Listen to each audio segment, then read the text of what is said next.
Buenas tardes, muy buen domingo para todos, espero que estén bien. Compartimos nuestra oración en este día con un pasaje que está en el capítulo 2 del Evangelio según San Juan.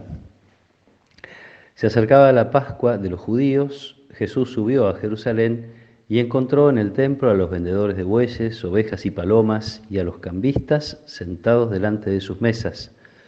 Hizo un látigo de cuerdas y los echó a todos del templo, junto con sus ovejas y sus bueyes.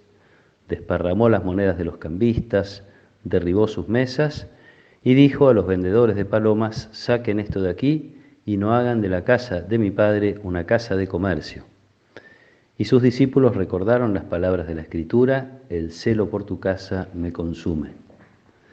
Entonces los judíos le preguntaron: ¿qué signo nos das para orar así? Jesús les respondió: destruyan este templo y en 3 días lo volveré a levantar.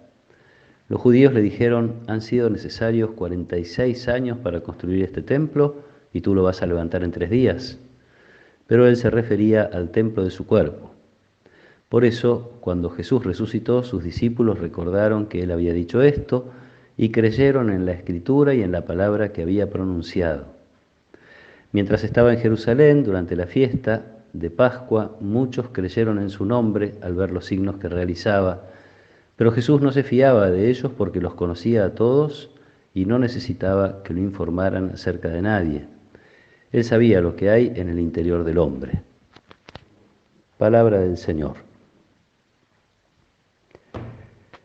La necesidad de presentar sacrificios cada vez que se presentaban al templo, los judíos, en particular la obligación de los varones de ir 3 veces al año, la necesidad de hacer ofrendas en el templo estaba explotada, podríamos decir así, por los sacerdotes y por estos vendedores que estaban en las afueras del templo, porque los animales tenían que reunir determinadas características y entonces era más seguro que no fuera rechazado el animal que se presentaba para el sacrificio si era comprado allí.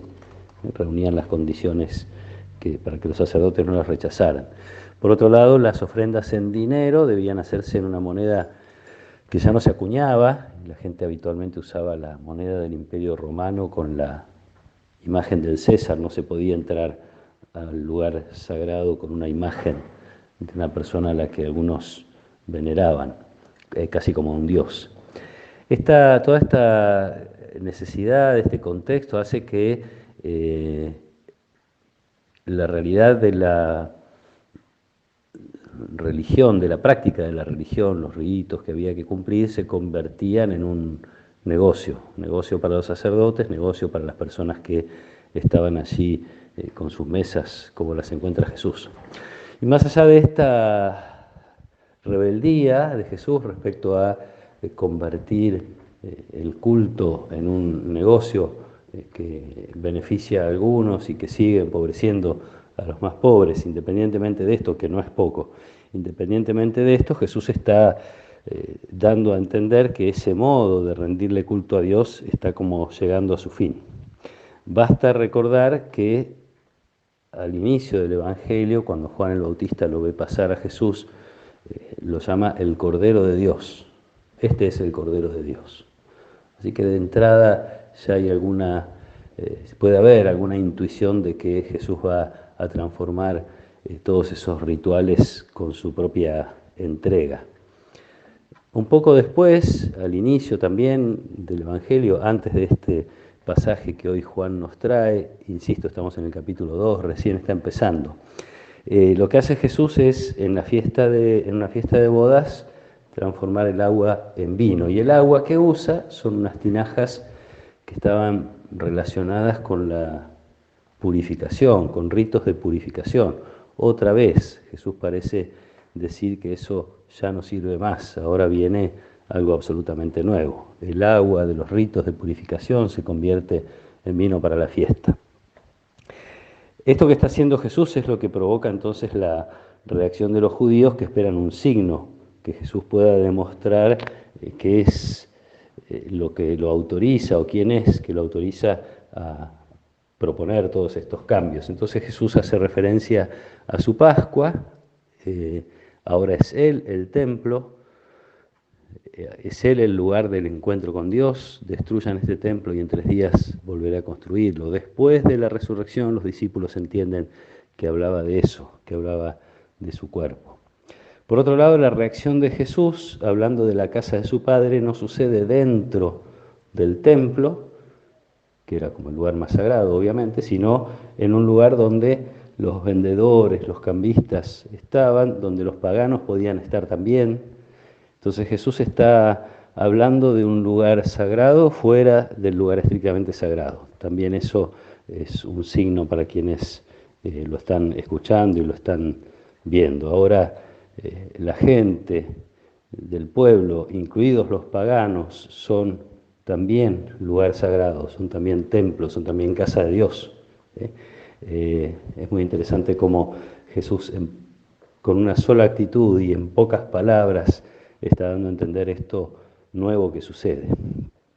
Para quienes lo escuchaban entonces, para quienes lo escuchamos hoy, siempre Jesús puede, y a veces nos cuesta, pero tenemos que pedírselo, Jesús puede transformar nuestro modo de pensar la fe, nuestro modo de vivir la fe. Jesús puede transformar la imagen de Dios que tenemos. Dios es tan grande que nunca vamos a abarcarlo. Entonces es bueno en este camino que hacemos durante la Cuaresma, este camino que nos lleva a la Pascua, dejar que Jesús entre también en nuestro corazón y transforme lo que haya que transformar, renueve la imagen de Dios, deje morir lo que haya que dejar morir para que podamos resucitar a una relación nueva con Dios y con los demás. Dejémoslo así, entrar en el corazón, con la alegría de sabernos parte de este templo que es su cuerpo, porque fuimos bautizados, parte de este lugar donde Dios es encontrable, donde Dios se acerca, donde podemos crecer en la comunión con Él y con los demás. En definitiva, esa es la función del templo, el edificio que nos representa como comunidad, lugar de encuentro con Dios y entre nosotros, expresa que esta es nuestra vida, esta es la vida del creyente, la comunión con Dios, la comunión con los demás, también en la vida de todos los días y en lo cotidiano. Reconociéndonos templo de Dios, casa de Dios, que Jesús pueda entrar en este tiempo para provocar una conversión, la conversión que nos haga falta hacer para llegar a la Pascua de algún modo resucitados, con una vida renovada por Él. Que el Señor los acompañe en esta tarde, los proteja y los bendiga. En el nombre del Padre, y del Hijo, y del Espíritu Santo. Amén.